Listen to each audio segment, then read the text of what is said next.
தன்னையே நெருப்பில் நெய்யாய் உருக்கி அன்பு பெருக்கில் ஊனினை உருக்கி பக்கத்தில் செல்ல செல்ல எவ்வளவு அழகாக தெரிகிறது. இது நிச்சயம் சுவையாக இருக்கும்.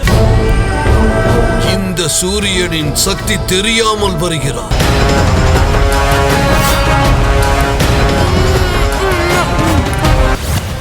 அனுமன் புத்தம் புதிய தொடர் இன்று மாலை 6:30 மணிக்கு.